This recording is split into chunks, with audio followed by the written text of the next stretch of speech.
Welcome back to the channel, everyone, and we have finished the day down hard. If you were watching my video yesterday, you knew I came into today position 100% net short, and I've had a very good day. I hope you have as well. But the question is, where do we go from here? Is this the start of a greater pullback? That's the question we're gonna answer today. So make sure you stay to the end. We'll go through all the data and charts, and I'll give you my positioning going forward into tomorrow and the weekend. So we can see here on SPY, we're just looking at a 15-minute chart. Similar pattern. We started this week, gap down and rallied up, and then we gap down, rally up, and it looked like we're going to repeat 3 times in a row. Gap down, rally up, but then at 3 p.m., right on the mark, we just sold off really hard on volume and across the board as well on breadth, and we actually took out the lows from the start of the day and closed below it. So that is a bearish price action right there. So let's switch back over to the daily chart, and we'll go through all the markets today to help form our thesis going forward.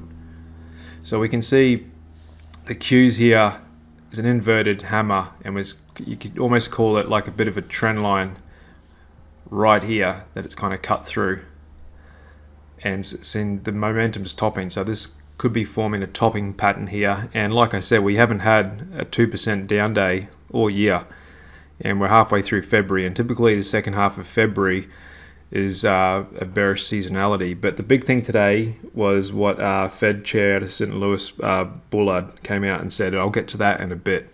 There's a few other things going on that I'll get to in a bit, but let's just keep going through all the markets. So internationals came off a little bit as well. Volatility has shot up as you'd expect. We finished the day above 20 on the VIX, and 9-day as well shot up a lot more. And typically you see that pattern when the market's about to sell off hard. So volatility, which is traded by, we're looking at here VIX, so that's derived from SPX options, which is typically considered smart money, big money, institutionals. We've got the best data, and that to me there is bearish. Seeing 9-day volatility jump 20% with the VIX up 10% as well. Moving on, surprisingly put call ratio down at 0.88. I think that's a combination of meme traders still buying calls, and people just don't seem to be worried about the stock market. This has been a trend over the last 2 weeks. The market just looks under-insured, so the market is really not set up. The stock market, that is really not set up for a correction here. So this could add fuel to the fire if there is a correction, because what you see is, and it happens every time, when there is a correction, people just rush out and buy puts. It's like, do you buy insurance on your house when it's flooding or before the flood? In the market, most people buy insurance when their house is being flooded, to use an analogy. Going through, we've had growth cyclical sectors come off as well versus defensive. We can see high beta starting to roll over versus low volatility. Growth versus value as well. We've all put in these topping patterns and have been unable to make new highs. Looking at the yield curve, that's actually jumped a bit today. Bit high yield versus 3-7-year treasuries actually came off pretty good, considering the volatility this thing normally has. And you look at the volume there as well, it's quite a bit of a move. Now over to rates, which we're going to get into a bit, because look at this move up in 2-year up to 4.64, 10-year up to 3.86, and up the top of its range here.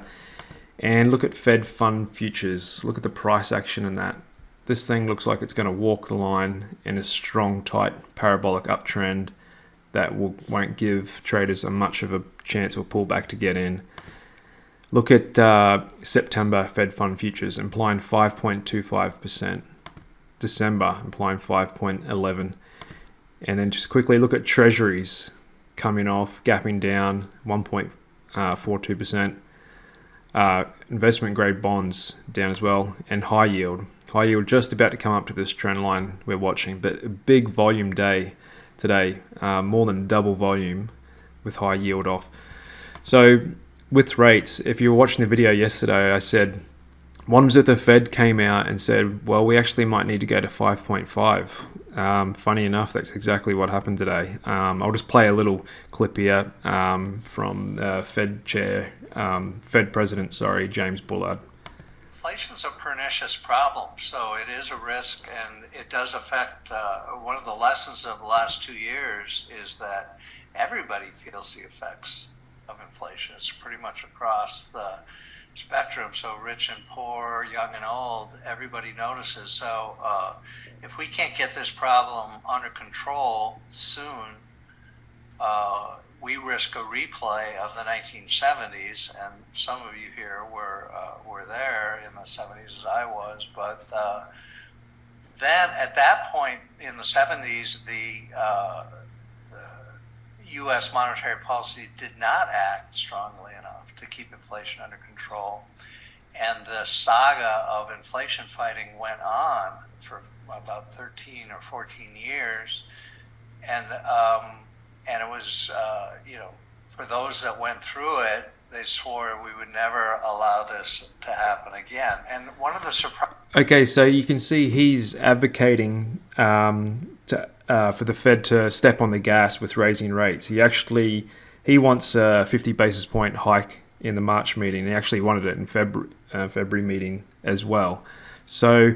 And we can see that with economic data as well, with retail sales growing, jobs market really tight and growing more than expected, and CPI coming in actually higher than expected on Tuesday. Inflation's not done. Inflation's not over. I've got a feeling that this September and December could start getting above 5.5 and maybe 5.75 towards 6 by the end of this year, as crazy as that sounds. And the stock market is just not pricing that in. I mean, that's going to cause major rebalancing and big portfolios out there towards bonds away from equities as the yield differential gets wider. And it's going to, all these leveraged high growth companies, they're going to be paying way more in interest. The consumer's going to be paying way more in their consumer and mortgage and auto loan debt. It's just hard to see how that's not going to affect corporate earnings, and since they're already at really high levels, they're going to mean revert, and we're already at a forward PE, I think 17, 18, so there's not much room for it to go up. And if that EPS on SP comes down, then the forward EP is actually really expensive right now. So that's a big theme going on in markets, is the bond market has actually repriced. It was fighting the Fed and saying, no, you need a pivot, and now it's caught up to the Fed and might even be starting to get ahead of it. So that'll be interesting. The market might actually price in a bit of a low probability of a 50 basis point hike at March, which the stock market's really not going to like. But moving forward, we have dollar futures flat today, still sitting here in a bull flag pattern, and Bitcoin actually managed to finish a little bit up, but has put in a bit of a shooting star pattern here. Looks to reject it off this $25,000 level, with risk coming off across the board as well, so as you'd expect. Commodities were down overall, except for Dr. Copper. Always likes to act different from the rest of the commodities. He was actually up on good volume. So that was interesting and different to what was going on else today. United Gas still trying to make a bottom here.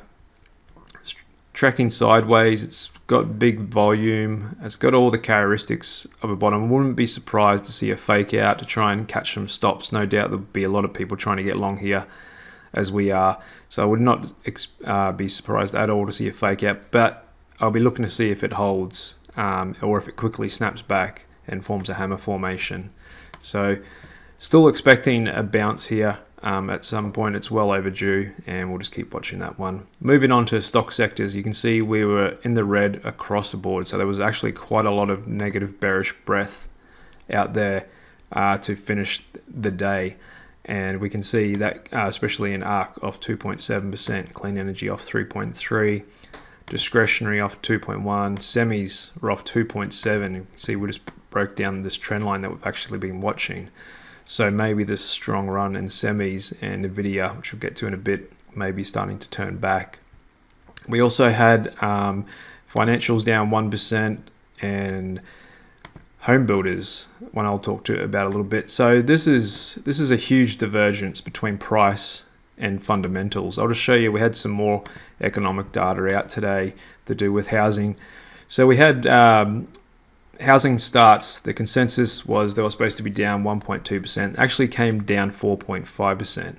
So that's triple worse than expected, 300% worse than expected. Month over month, building permits were expected 2.8, actually only grew 0.1. Housing starts in January, consensus 1.36, 1.3. So and as you'd expect with the rising interest rates, that affects builders, that affects buyers, that affects the equation of taking out a mortgage and etc. So that's a huge headwind for building and home building. And if we just go back over to look at the chart, and we'll just look at economic data, US home, United States new home sales. And you can see that peaked in August 2020 during lockdown when everyone was going crazy trying to buy a house. That's a downtrend. We have yet to make a new high. So at best you can call this a consolidation down here. It's not ripping up to blue sky kind of deal. So with that data coming in, the headwinds in housing. And if you're looking here on the home builders ETF, and we'll just do a Fibonacci from that December high down to the December low, we're at about that 50% retracement, between 50 and the 62% retracement, where we can see a continuation in the overall trend. So it's just really hard to see home builders taking out these highs here. And I'm actually more inclined to get short home building stocks. And if I was to take a short position here, I would probably put my stop right up around here, around 72.50, and then I'd look to come back down around here. So give me a risk to reward of 1.3. If you wanted to go bigger, that would just be a little multi-day swing trade. If you wanted to, if I was to go bigger and looking for a proper correction, I'd put my stop a little bit above this high, 5.5% risk, and I'm going to want about 1.3 risk reward. So I'd be looking to come back down here. So I think housing, since the divergence between the data and price, and especially the price action overall in the market today, I think housing's home builders are setting up for a good short here. Moving on, global jets ETF down 1.7%, and even the defensive sectors were down today, and quite a bit of breadth in popular stocks as well. BlackRock Barometer down 1.5%. Apple had a little topping formation as well. Microsoft's down pretty good, finishing near the lows, down 2.6. Amazon was off almost 3 and down after hours as well. Google down 1.4%, and come back to the channel tomorrow after close. I'm going to do a deep dive into Google and what's going on with OpenAI and Bing, and how that could affect Google going forward and its valuation. Had the semis off pretty good today. AMD finished really weak, down 6% on its lows, and Nvidia as well. And you could almost call this, it's just starting, it's a bit too early to call it confirmed rollover, but it's starting to look like it, like a lot of other parts of the market.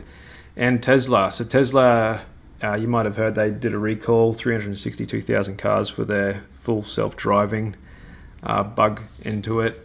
I think they're just updating it on a across-the-air software update to fix it. But it finished down on its lows, 5.6% on above average volume.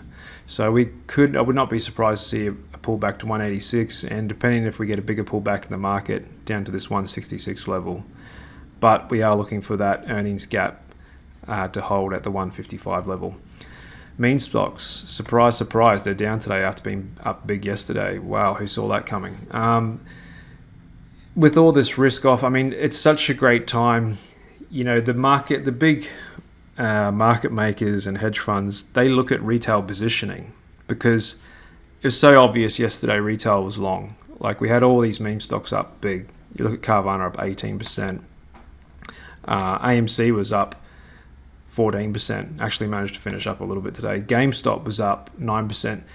So they know retail is long. There's a lot of long positions out there. So if they start taking out some long stops and start flushing it, they know that all these longs are going to bail and it's going to add fuel to the fire for the short position. So that's why whenever you look at here in the past and Beyond Meat, it's had these huge up days. Look what's happened the next day. It's just a great time for the big players to go against the retail crowd because they know they're going to push their short bets when they have to bail and hit their stops.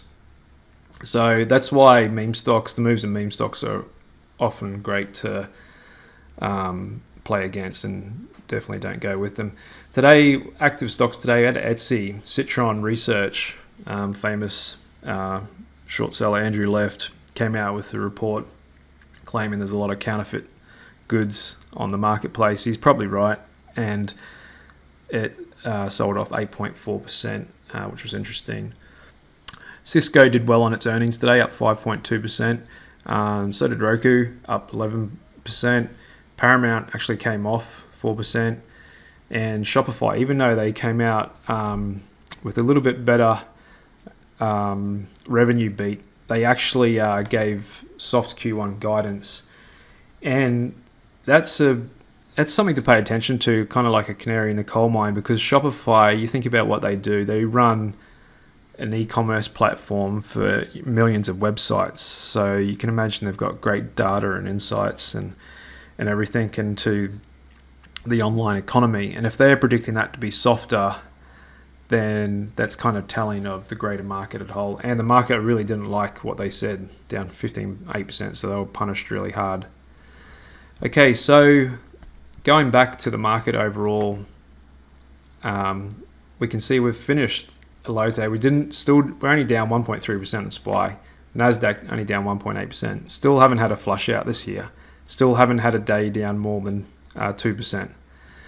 But this could be the start of it rolling over. With it, because we did see the breadth, we did see volatility pop up. The market is not hedged, and with what's going on in rates, this price action here is just looking super bullish in rates. And with what Bullard from Fed came out and said, he thinks rates should be going up to 5.5. We need to do a 0.5% hike next month. That's just huge headwinds for the stock market. And since we've already had a good run, this could be the start of the pullback. And that's certainly how I'm positioned. So I came in today 100% net short, did really well, and I've continued that, staying 100% net short. I'm looking for that 2-3% flush day to maybe reduce that positioning a little bit, or depending on price action, I may just keep it. So we could easily get, if we just draw a 50% retracement here, down to here on the Qs, down to about 287. So that would totally not be unsurprising and probably be healthy for the market. Even if we did continue on for a nice up year, it wouldn't be out of the ordinary to have a 50% pullback from this pretty good move we had here. So that's how I'm positioned going forward. Thanks for tuning in. I'll be back again tomorrow afternoon after market closes, and I'll tell you how I'm positioned going into the weekend and next week. Okay guys, thanks very much.